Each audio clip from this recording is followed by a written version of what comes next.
Hello viewers at home, you are welcome to another edition of online class packaged by eTUTOR. Today, I would like to shed light on one of the African poems, Not My Business, written by Niyi Oshundari. The analysis of this poem will go a long way to minimize whatever allays you unfair as regards the recommended poems in WAEC and NECO.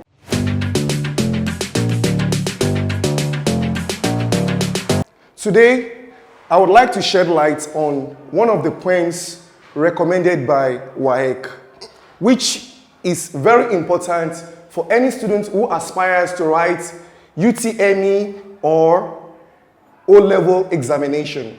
The poem is entitled Not My Business. It's an African poem. The name of the poet, Niyi Oshundari. The poem is a free verse. Of course, it has unequal lines. Not my business. Let's talk about the setting. Every work of art has a setting. Setting is the background of a work of art. Setting is the period, the time a work of art takes place. So every work of art has a setting. The setting could be spatial or temporal. This poem is set in Nigeria. Not My Business is set in Nigeria during the military era. During the military era. The poem is set in Nigeria during the military era.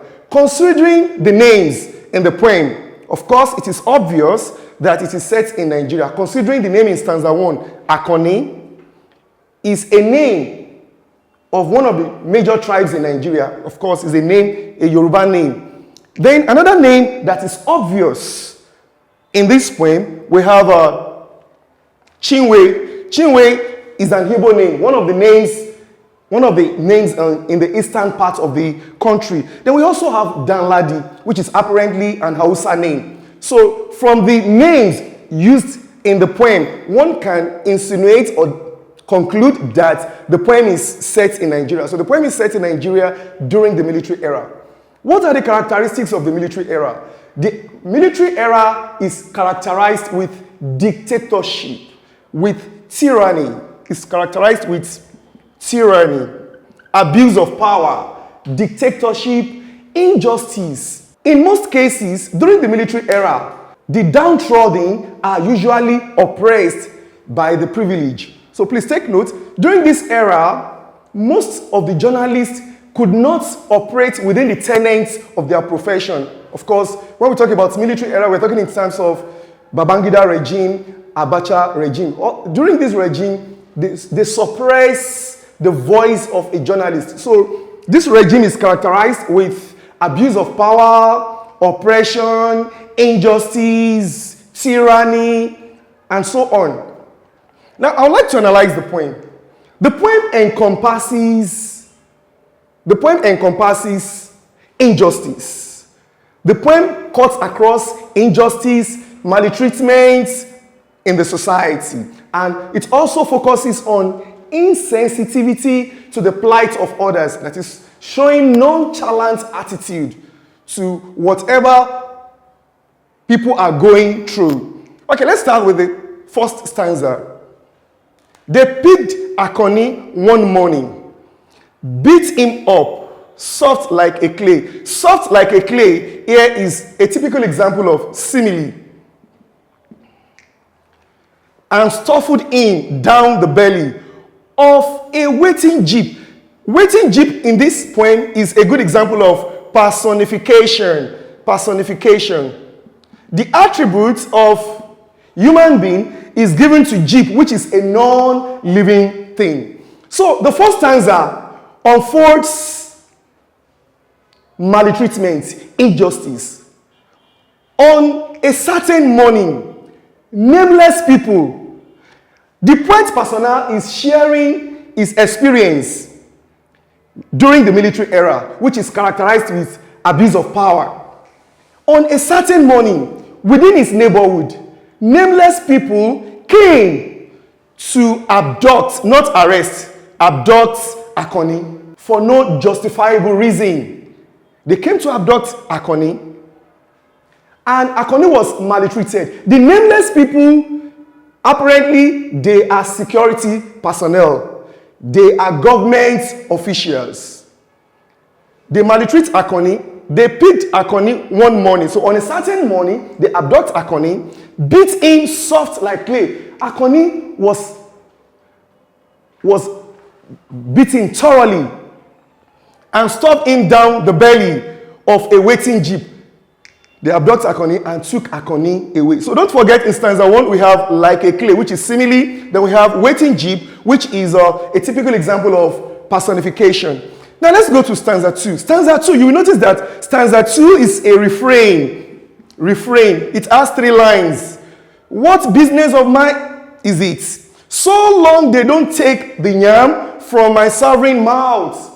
Stanza 2 is a refrain because you will notice that after each stanza, we have these 3 lines, which is a refrain. What business of mine is it? So long they don't take the yam from my sovereign mouth. You can see there is question mark here, which indicates that it is what? A rhetorical question. What's the meaning of a rhetorical question? A question in which an answer is not expected. Now, the poet persona feels unconcerned. So, what business of mine is it? He has nonchalant attitude towards the ordeal of Akoni in the hands of the abductees. The people that abduct Akoni, I told you they are nameless personnel, which apparently they are government officials because they came in mufti, no uniform. They abducted him for no justifiable reason.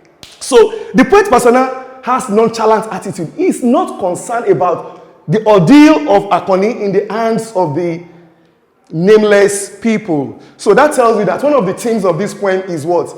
Nonchalant attitude or carefree attitude towards the plight of others. Now let's look at the next one. They came one night, booted the whole house awake, and dragged Danladi out, then off to a lengthy silence. Now, the second victim of injustice, abuse of power, is Danladi. The nameless people that abducted Akoni came one night to abduct Danladi. They came one night, booted the whole house. In the course of abducting Danladi, they disturbed the peace of the entire environment, the whole building, and dragged Danladi out. Danladi was actually resisting. He was unwilling to follow them. And dragged Danladi out. Then off to a lengthy silence. Please take note, a lengthy absence. This underlined expression is a typical example of euphemism. Of course, everybody knows what euphemism is. Euphemism is a figure of speech whereby unpleasant situation is presented in a polite way. They came one night, booted the whole house, awake. They disturbed the peace of the whole house in the course of arresting Danladi or abducting Danladi, and dragged Danladi out. Then off to a lengthy absence. Okay, which means that for a long time they did not see Danladi.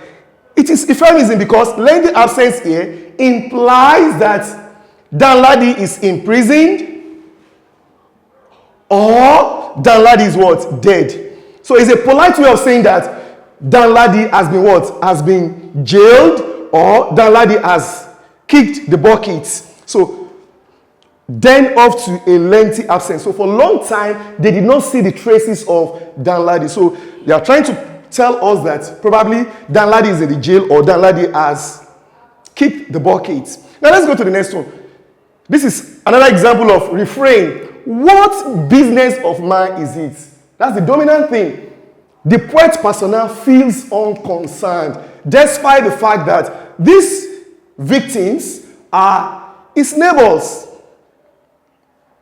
So this tells you what you witness in a typical military era. Okay. What business of mine is it? So long they don't take the yam from my sovereign mouth. The yam in this context is a symbol for comforts or enjoyment. As long as he is not deprived of his enjoyment as long as it doesn't affect his comfort zone. He feels unconcerned about what Danladi and Akoni are going through. That is why I said the dominant theme of this poem is nonchalant attitude, carefree attitude towards what other people are going through.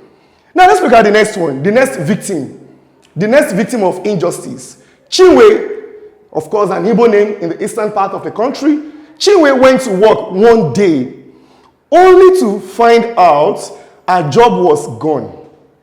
No query, no warning, no probe. Just one neat sack for a stainless record. Now, the next victim of injustice is Chinwe. On a certain day, Chinwe goes to work as usual. But on that fateful day, Chinwe was sacked by her employee for no reason. No misconduct, no bad record, no prior warning, no query. That is oppression, injustice. So Chinwe went to work one day only to find out her job was gone. So on this fateful day, Chinwe was sacked by her employee. No query, no prior warning. He has never been alleged of one misconduct. He has never been alleged of probably fraud. There is no allegation against her. And she has a clean record. No query, no warning, no prior warning for any misconduct, no probe. Just one neat sack for a stainless record, which means that she has a clean profile. Now let's look at the point of view of the poet personnel. What business of mine is it? He feels unconcerned. So long they don't take the yam from my sovereign mouth. As long as it does not affect my comfort, as long as it does not affect my enjoyment, I care less about what other people are going through. Now let's go to the next one. And then, one evening, as I sat down to eat my yam, a knock on the door. Hello, please take notes. My hungry hand. This is a good example of personification. It is only human being that can be hungry. So when you say, my hungry hand, you are personifying hand. You are giving the quality of human being to hand, which is non-living thing or inanimate object. So please take notes. A knock on the door. Look at this word. Knock on the door. That's this choice of words. Knock on the door is appealing to sense of hearing. So this one is auditory imagery or auditory imagery. How do you know? You can hear, you perceive, you hear the sound. A knock on the door. That's auditory imagery. These are choice of words that are appealing to sense of hearing.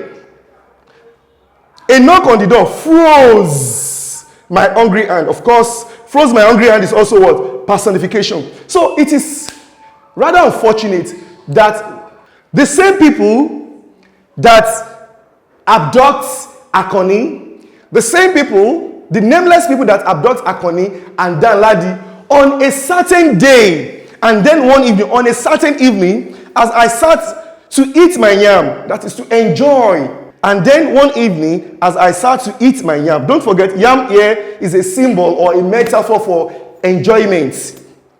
A knock on the door froze my hungry hand.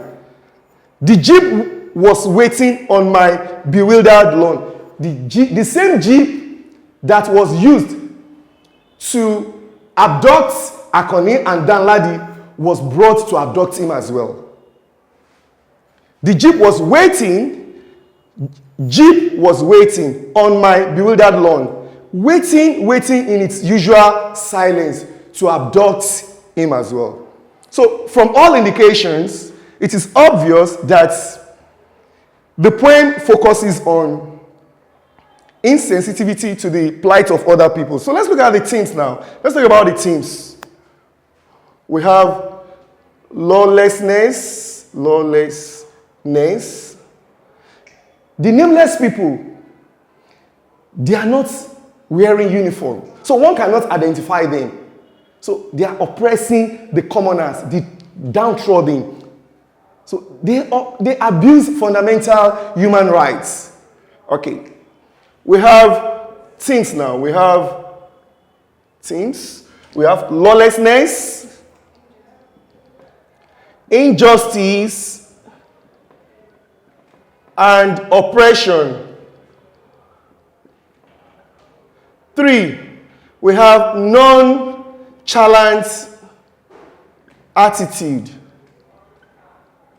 towards the plight of other people. Then 4, we have tyranny, dictatorship. Okay, we have dictatorship. So don't forget, these are the basic things that dominates the poem. In the poem we have simile, soft like clay. We have personification, waiting jeep. Then these 3 lines is a good example of refrain. Then there is use of alliteration. Let's look at my mouth. Let's look at my... Okay. There is use of, look at from and mouth. These 2 words, my mouth, is a typical example of alliteration. You will notice that this word, my, begins with a consonant sound. Then mouth, it begins with what? A consonant sound. So alliteration is the repetition of initial consonant sound. So this is a typical example of alliteration, my and mouth. Then let's check other examples of... then we have worse and waiting. Worse and waiting. These are also examples of alliteration. So till we meet in our next class. Bye for now.